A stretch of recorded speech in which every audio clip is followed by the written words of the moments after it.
Hi hello வணக்கம். இது கொல்லிமலை வரது தோட்டத்து வாழ்க்கை. இப்போ நம்ம கோயம்புத்தூரில் கோச்சேவரல் கடையில் தான் இருக்கோம். ஸோ ப்ரீவியஸ் வீடியோலேயே சொல்லியிருப்பேன், ஒரு ஃபுட் எக்ஸ்போக்காக கோவை கொடிஷா வரைக்கும் வந்திருந்தோம். ஸோ அதை விட்டு வெளியே வரப்போ 4:30 ஆயிடுச்சு. அதுக்கு மேலே எங்கடா போய் சாப்பிட்றதுன்னு யோசிச்சுட்டே இருந்தோம். தம்பியை எஸ்என்எஸ் காலேஜ் வரைக்கும் ட்ராப் பண்ண வரணும்.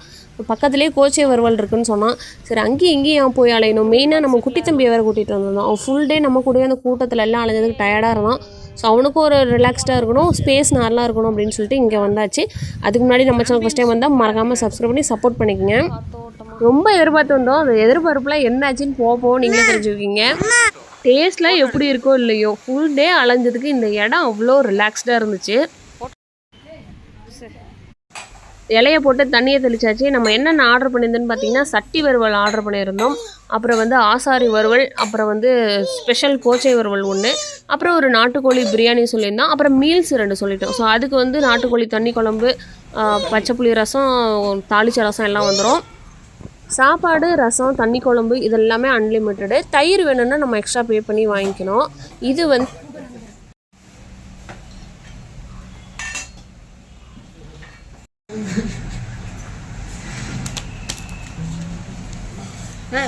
கோச்சை ஸ்பெஷல், எலும்பில்லாத கோச்சை ஸ்பெஷல்.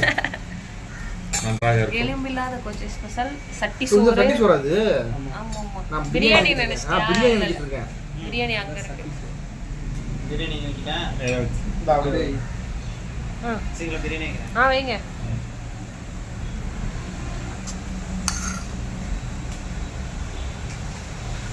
போதுங்க.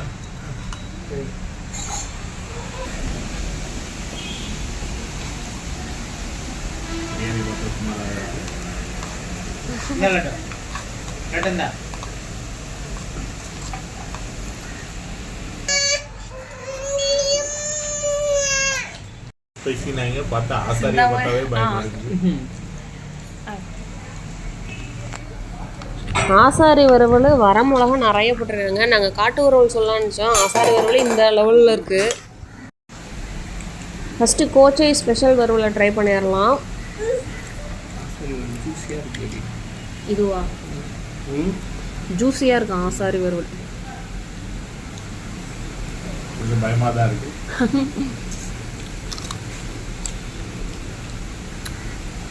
தக்காளியும் மிளகா டேஸ்ட்டும்.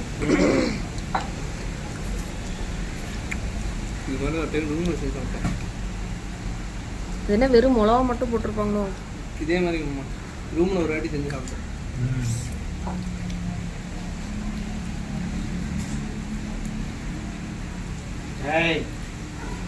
4 பேர் செஞ்சு சாப்பிட முடியாது. காரமா நிறைய மிளகா போட்டீங்களோ?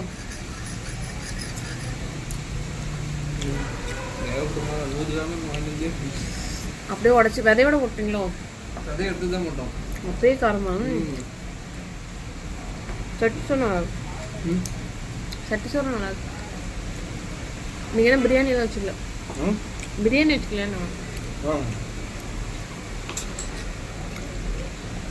அவன் என்ன பரிமாறிட்டு இருக்கானா?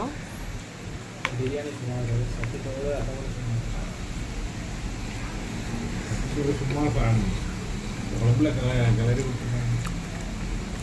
இன்னும் ஒரு 4-5 பீஸு அது காசு. ஒரு சின்ன சஜஷன் தான், இங்கே வரவங்க தயவு செஞ்சு இந்த ஆசாரி வறுவல் ட்ரை பண்ணாதீங்க. பேர் தான் ஆசாரி வறுவல்னு சூப்பராக இருக்கே தவிர ஒர்த்தே கிடையாது. புதுசாக சமைக்கிறவங்க கூட இவ்வளோ ஒர்ஸ்ட்டாக சமைச்சு நான் பார்த்தது கிடையாது. மணி வேஸ்ட்டு எல்லாம் வேஸ்ட்டு. ஒரு மாதிரி தக்காளி போட்டு ஒரு சிக்கன் சாப்பிட்ட டேஸ்ட்டே கிடையாது. ஆசாரி வறுவல் காட்டு வறுவல்னால் காரமாக இருக்கும். ஆனால் இது தக்காளியெல்லாம் போட்டு மிளகாய போட்டு ஒரு மாதிரி நாஸ்தி பண்ணிட்டாங்க. நாட்டுக்கோழி பிரியாணி ஓகே, நல்லா இருந்துச்சு. டேஸ்ட்டு பீஸும் நல்லாவே கொடுத்துருந்தாங்க, அதெல்லாம் பிரச்சனை இல்லை. ஆனால் அந்த ஆசாரி வறுவலை வாழ்க்கையில் நான் மறக்க மாட்டேன். காட்டு வறுவல் தான் காரமாக இருக்குமா? ஆசாரி வறுவல் காரமாக இருக்கும். காட்டு வறுவல் இதோட காரமாக இருக்கணும்.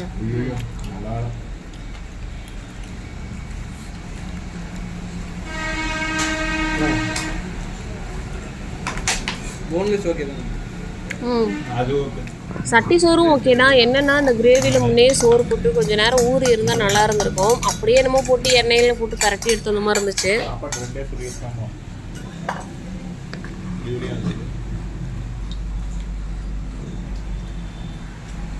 ஓகே.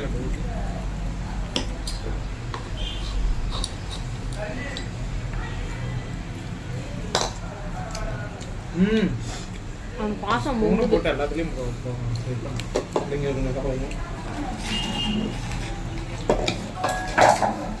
போது குழம்பு போதும், குழம்பு போதும், குழம்பு போதும். அந்த குழம்பு ஒரு கிண்டு கிண்டு அப்படியே அள்ளிக்கும். ஓகே. கூட கூட அடிப்போம்.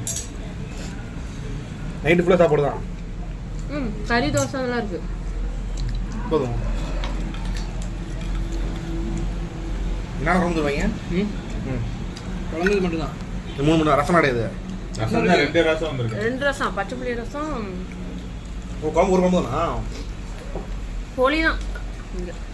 நாட்டுக்கோழி குழம்பா இருக்குன்னு நினைக்கிறேன்.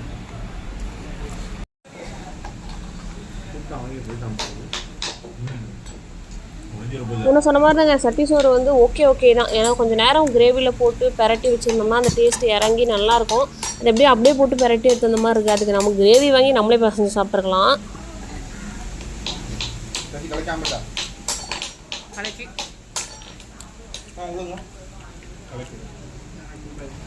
உனக்குடா ஒரு ஃபுல் பாயில் கலக்கி 3 கலக்கி 4 கலக்கி 4 கலக்கி ஒரு ஃபுல் பாயில் 4 கலக்கி டபுள் கலக்கி வருங்க. எல்லாம் ஒன்று சாப்பிடலாமா? அதெல்லாம் சுற்றி பார்த்து கொலப்பசியில் இருக்கு. சைடிஸ் இல்லைனா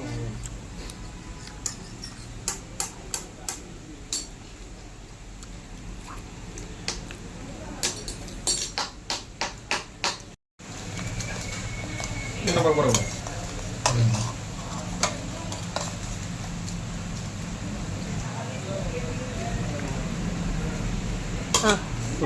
குழம்பு சாப்பிட்டு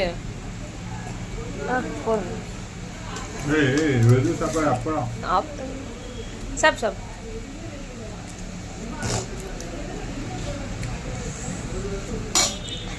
குழம்பு ஊற்றுமா? தட்டு ஊற்றுமா? அப்படியே தட்டு ஊற்றுமா? குழம்பு பீஃப் வாங்கிக்கலாமா? இதெல்லாம் நம்ம சாப்பாடுனாலும் பீஃப் வாங்கிக்கலாம். வாங்கிக்கலாமா? மீல்ஸ் அன்லிமிட்டட் தான்மா. அன்லிமிட்டட் தான் இருந்தாலும் நம்ம 3 சாப்பாடு பிரியாணி வாங்கியிருக்கோம். அது இல்லைம்மா. என்ன பையா அது? தயிர் தயிர் மஞ்சள் கலர். நீங்கள் 2 சாப்பாடு சொன்னீங்கன்னா 2 சாப்பாடு வரும். ஃபுல்லாக ஃபஸ்ட்டு இது ஃபுல்லாக கொடுத்துருவாங்க. அதுக்கப்புறம் நம்ம எவ்வளோ வாங்கிக்கலாம். அப்போ 2ஓட நிறுத்திருக்கலாமா? எல்லாம் 2 தானே வைப்பேன். அப்படியா? பிரியாணி கிழங்கு வாங்கியிருக்கோம்ல. அந்த பிரியாணி ஒரு வேலை கொடுப்பாங்கண்ணே. சட்டி அதான்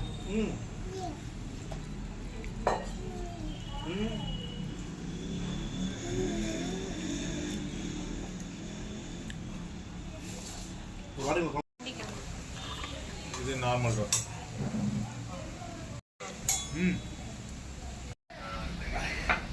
காரமா?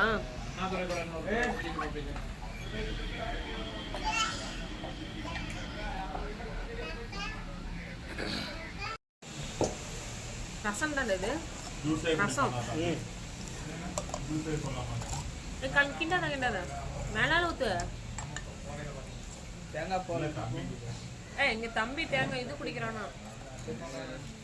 குடிடா. போதும். அடி ரசம் ஊத்திட்டு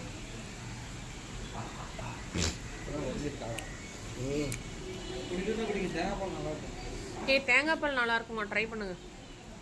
இங்க அங்க உட்காந்து குடிக்கிறானா? நீங்க ஒர்த்தானதே 2 ரசமும் தான்.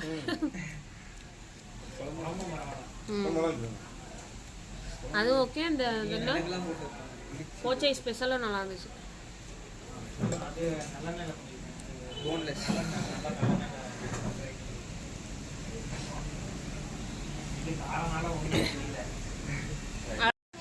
காரம் பயங்கரமா இருக்கா? குழம்பே காரம் தான். சாப்பிடாதான் காரம் தெரியும். பச்சை புளி ரசம் சொன்ன மாதிரி அல்டிமேட் தான்.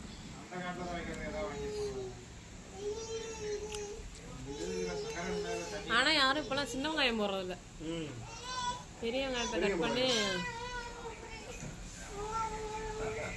சரி சரி அவங்க பெட்டிக்கோளத்தை செஞ்சு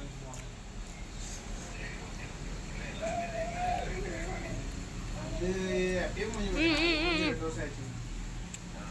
அது என்ன ஃபுல்லாக சாப்பிட்டு முடிஞ்சாச்சு. அடுத்து வந்து தேங்காய் பாலும் ட்ரை பண்ணிவிட்டு அப்படியே நம்ம வீட்டுக்கு கிளம்பிடுவோம். ஃபைனலி ஊருக்கு ரீச் ஆக போகிறோம். ஆசாரி வறுவல் தான் ஏமாத்துச்சு, மற்றபடி சூப்பராக இருந்துச்சு. இந்த வீடியோ எல்லாருக்கும் பிடிச்சிருக்குன்னு நினைக்கிறேன். மறக்காமல் லைக் தட்டி விட்ருங்க.